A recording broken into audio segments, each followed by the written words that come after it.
লোৱা বা কথা শুনাৰ আচলতে সময় নহয়। যিটো উৎসৱমুখৰ পৰিৱেশৰ মাজত পাৰ কৰাৰ পাছত এতিয়া আমি ফলাফলৰ বাবে আমি ৰৈ আছোঁ।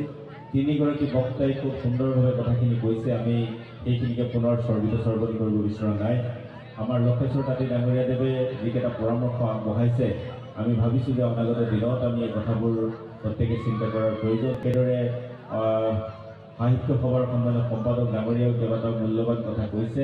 আমি অনুভৱ কৰোঁ যে আজি অনুষ্ঠানত কেইবাটা বছৰৰ মূৰত এটা অনুষ্ঠান পাতি এই অনুষ্ঠানৰ জৰিয়তে আমি নতুন প্ৰজন্মক আকৰ্ষিত কৰিবলৈ প্ৰয়াস কৰাৰ সমান্তৰালভাৱে যদি এই অনুষ্ঠানৰ প্ৰাকখনত আমি যদি কিছু কৰ্মশালা অনুষ্ঠিত কৰোঁ, তেতিয়াহ'লে এই গীতমাতবিলাকক সুন্দৰ ৰূপত শুদ্ধ ৰূপত আমি উপস্থাপন কৰিব পাৰিম আৰু যাৰ জৰিয়তে অনাগত দিনত নতুন প্ৰজন্মক তাৰ প্ৰতি আমি নিশ্চিতভাৱে আকৰ্ষিত কৰিব পাৰিম।